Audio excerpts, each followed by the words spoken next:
대한민국 근현대사를 성경적 세계관으로 알리고 전하는 대한역사문화원의 한국근현대사 바로 알기 특강입니다. 대한민국 건국의 걸림돌, 좌우합작의 이야기를 이어가 보겠습니다. 지난 시간 우리는 대한민국 건국의 걸림돌 좌우합작이 공산주의자들의 전략이라는 것을 알게 되었습니다. 대표적으로 좌우합작을 외치며 만든 건국준비위원회가 실상은 공산정권 창출을 목적으로 하는 건국의 걸림돌이었다는 사실도 들었습니다. 게다가 미국의 모호한 좌우합작 정책이 우리의 건국을 늦추는 한 요인이 되었다는 사실도 알게 되었죠. 오늘은 좌우합작으로 무산될 뻔한 대한민국 건국의 위기 순간들을 살펴보도록 하겠습니다. 해방 후 혼란에 빠진 한반도의 독립 문제가 드디어 국제회의에서 논의되었습니다. 그 회의가 바로 모스크바 3상 회의입니다. 모스크바 3상 회의는 1945년 12월 16일부터 26일까지 열흘간 소련 모스크바에서 열린 회의입니다. 3상 회의란 영국, 미국, 소련의 외무장관들이 주도한 회의라서 붙여진 명칭으로 영국의 어니스트 베빈, 미국의 제임스 번즈, 소련의 바체슬라프 몰로토프가 2차 세계대전 후 처리해야 할 국제 문제에 대해 논의한 회의입니다. 2차 세계대전 중이었던 1943년 11월 카이로 회담에서 한국의 독립 문제가 처음 거론된 이후 곧이어 테헤란에서 한국 독립에 대한 좀 더 구체적인 이야기가 거론되었는데 그 핵심은 한반도의 완전한 독립까지 4개국의 신탁 통치 기간이 필요하다는 것이었습니다. 소련은 테헤란 회담을 근거로 모스크바 3상 회의에서 한반도의 신탁 통치를 제안했고 미국도 그 의견에 동의했습니다. 그러나 신탁 통치의 실행 방법과 절차를 논의하는 과정에서 미국과 소련은 서로 다른 입장을 취하며 충돌하게 되었습니다. 미국은 소련에 의해 분단된 한반도의 분단 상황부터 원상 복구되어야 한다고 주장했습니다. 현재 둘로 갈라진 한반도의 행정을 하나로 통일한 후 네 나라가 5년에서 10년 동안 신탁 통치를 하면서 한반도의 완전한 독립을 추진하자는 것이었죠. 그러나 소련은 한반도의 행정 통일과 분단 정지 등 모든 문제를 미소 공동위원회를 구성하여 상의한 후 그 결정에 따라 처리하자고 주장했습니다. 소련의 주장대로라면 미소 공동위원회에서 미국과 소련이 합의하지 못하면 한반도의 분단 상태는 계속되는 것이었습니다. 미국이 소련의 강력한 주장에 마지못해 동의하며 한반도에 미소 공동위원회를 설치하여 미소 공동위원회의 결정에 따라 한반도에 임시정부를 설치하고 5년 동안 신탁 통치를 통해 한반도의 독립을 도모한다는 결정을 내렸습니다. 신탁 통치 소식이 한반도에 들려오자 이승만 박사와 김구 선생을 비롯한 우익 진영은 신탁 통치를 강력히 반대했습니다. 더구나 임시정부를 구성하는 문제에서 좌우합작 임시정부를 구성한다는 것은 도저히 받아들일 수 없는 일이었죠. 모스크바 3상 회의를 통해 미소 공동위원회가 결성되고 좌우합작 임시정부의 이야기가 오고 가자 이승만 박사는 좌우합작과 신탁통치 반대 운동을 펼치며 1946년 4월 15일부터 영남 지역을 시작으로 전국 유세를 시작했습니다. 많은 사람이 신탁통치 반대에 힘을 실었습니다. 좌익 역시 신탁 통치 소식을 처음 접했을 당시 우익과 한 목소리를 내며 신탁 통치를 반대하다가 며칠 후 소련의 지령을 받고는 바로 입장을 바꿔 신탁 통치 찬성을 외치며 우익과 대립하게 되었습니다. 좌익 세력에게 선동된 사람들이 신탁 통치 지지에 가담하면서 한반도는 혼란 그 자체였습니다. 모스크바 3상 회의의 결정에 따라 미소 공동회담이 열린 곳은 서울이었습니다. 소련 측 대표단은 미소 공동회담에 참석하기 위해 서울에 왔습니다. 1946년 3월 20일 덕수궁 석조전에서 미소 공동위원회가 시작되었습니다. 이 회담의 가장 중요 쟁점은 신탁 통치를 위한 임시정부를 구성하는 문제였습니다. 소련은 우익이 신탁 통치를 반대하니 우익을 배제하고 신탁 통치를 찬성하는 좌익과 좌우합작 세력만으로 임시정부를 구성하자고 주장했습니다. 그러나 미국의 의견은 달랐죠. 아무리 우익이 신탁 통치를 반대한다고 해서 배제시킨다는 것은 말이 안 된다며 우익과 좌익이 모두 포함되는 임시정부를 구성해야 한다고 주장하며 결론을 내리지 못한 채 다음 회의로 결정이 미루어졌습니다.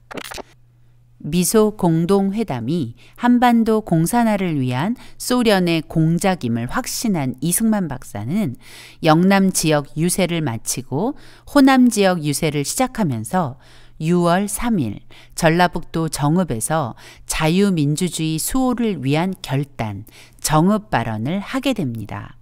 이승만 박사는 남한만이라도 임시정부나 위원회를 조직하자고 호소했습니다.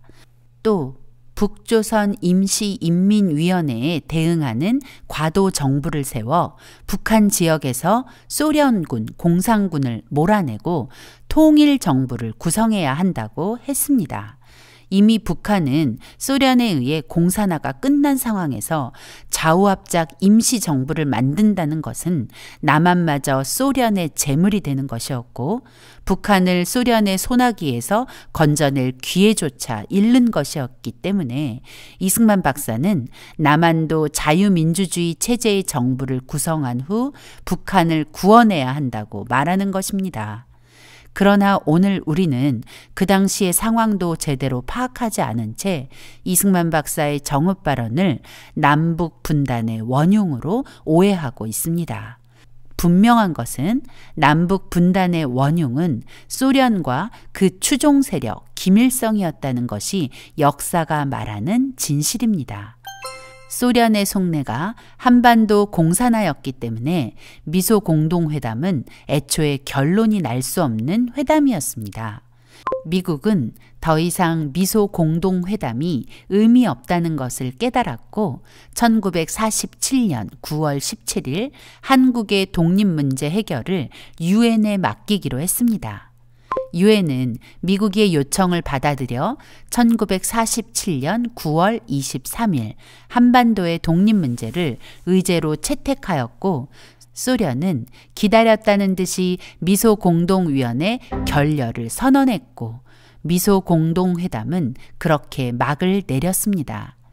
1947년 9월 23일 유엔의 의제로 채택된 한국의 독립 문제는 9월 28일 유엔 총회 정치위원회에서 본격적인 심의에 들어가 미국 측 결의안과 소련 측 결의안이 열띤 경합을 했습니다. 미국 측 결의안의 핵심은 한반도에서 국회의원 선거를 실시해 정부를 구성하도록 돕자는 것이었고 소련 측 결의안은 한반도 문제는 한국 사람끼리 해결하도록 하고 외국 군대, 즉 미국과 소련은 한반도 밖으로 철수하자는 것이었습니다. 언뜻 들으면 소련이 더 우리를 존중하는 듯 보이지만 소련의 이 말은 새빨간 거짓말이었습니다. 소련은 절대 북한의 공산화를 멈출 생각이 없었고 미국이 한반도에서 철수하자마자 소련은 압록강을 건너 다시 들어올 계획이었던 것입니다. 1947년 11월 14일 유엔 총회는 미국 측 의견이 대거 반영된 결의안을 채택하고 표결에 붙여 한반도의 독립을 위해 남북한 단일 선거를 실시하기로 결의하였습니다. 결의 내용을 잠시 살펴볼까요? 한국의 독립 문제에 대한 유엔 총회 결의안은 두 개 부분으로 구성되어 있는데, 먼저 첫 번째 부분을 보면 단일 선거로 선출될 한국의 대표들은 한국에 주둔하는 군정 당국들에 의해 임명되는 것이 아니라 한국 인민들에 의해 실제로 정당하게 선출돼야 하기 때문에 그 선거의 정당성을 위해 한국 전역을 여행하며 선거를 감시하고 협의할 권한을 가진 유엔 한국임시위원단을 즉시 구성한다는 것입니다. 결의안의 두 번째 부분에서는 선거를 감시하기 위해 한국에 파견하는 한국임시위원단은 총 9개국, 오스트레일리아, 캐나다, 중국, 엘살바도르, 프랑스, 인도, 필리핀, 시리아, 우크라이나 공화국의 대표로 구성한다는 것과 한반도에서 시행될 선거의 방식은 성인 보통 선거제에 기초하여 비밀투표 방식에 의해 실시될 것이며, 선출된 대표들로 국회를 구성하고 한국의 독자적인 정부를 수립하는 것을 목표로 한다는 것입니다.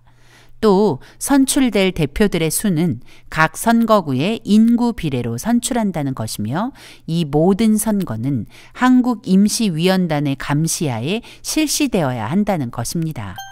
그리고 선거가 끝나고 국회가 구성되고 정부가 구성되면 정규군을 조직하고 정규군에 포함되지 않는 모든 군사단체 및 준군사단체들을 해체하고 남북한의 군사령부 및 민정당국으로부터의 정부의 기능을 인수하고 가능하다면 점령군들은 90일 이내에 빠른 시일 내에 남북한으로부터 완전 철수하도록 한다는 것입니다.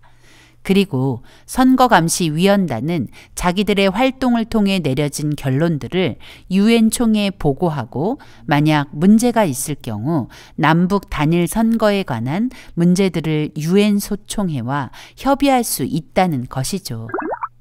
유엔 총회에 남북 단일 선거 결정이 전해지자 남한 내 거의 모든 정치 세력들은 기대에 부풀었습니다. 해방 후 2년이 지나도록 온전한 독립을 이루지 못한 상태에서 이제야 독립된 정부가 구성되는구나 라는 생각을 하니 감격스러울 것입니다. 우익 진영에서는 유엔 총회의 남북 단일 선거 결의가 발표되자마자 유엔 결정 감사 및 선거 촉진 국민대회를 개최하기도 했습니다.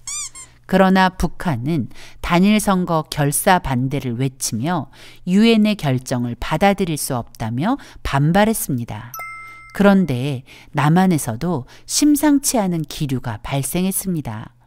이승만 박사는 남북 단일 선거를 해서 정부를 구성하고 한반도에서 소련을 몰아내자며 유엔의 결정을 환영한 반면, 이제껏 이승만 박사와 한 목소리를 내던 김구 선생은 남북 단일 선거를 반대한다며 북한 편을 들기 시작한 것입니다. 북한과 소련의 단일 선거 보이콧 상황에서 남한만이라도 선거를 하자고 주장한 이승만 박사의 의도는, 북한은 이미 소련에 의해 공산화되었으니 남한도 선거를 통해 자유민주주의 정부를 구성해야 북한을 소련의 소나기에서 건져내 통일된 정부를 구성할 수 있다는 것을 염두에 두었기 때문입니다. 그러나 김구 선생은 북한의 상황을 제대로 파악하지 못하고 북한과 분단되는 것만을 염려했던 것이죠. 이승만 박사는 공산주의와 공존은 있을 수 없는 일이라고 강력하게 주장하며 남북 단일 선거를 독려했습니다. 이 박사는 공산주의가 얼마나 무섭고 악랄한지 잘 알고 있었기 때문에 하나님께서 주신 꿈, 하나님의 말씀대로 통치되는 거룩한 나라의 건국을 위해서는 공산주의와의 연합은 절대 용인할 수 없었습니다. 그러나 김구 선생은 체제야 어찌되든 통일만 하면 된다는 생각에 빠져 통일된 나라의 건국을 위해서는 공산주의와 손잡는 것이 문제가 안 된다는 입장이었던 것이죠. 그리고는 자신이 이 문제를 해결해 보겠다며 1948년 4월 19일 38선을 넘어 북한으로 김일성을 만나러 갔습니다. 김구 선생은 북한에 가서 김일성과 430 공동선언을 했습니다. 이 선언의 핵심은 선거를 절대 안 할 것이고 한반도에서 외국 군대, 미군 철수를 하기를 강력히 주장하고 우리 민족끼리 잘해보자는 것이었습니다. 즉, 북한과 손을 잡고 좌우합작의 길을 가자는 것입니다. 북한에 간 김구 선생은 공산화된 북한의 실상을 보았고 지금 당장이라도 북한이 남한을 침략한다면 남한은 완전히 망하게 될 것도 알게 되었습니다.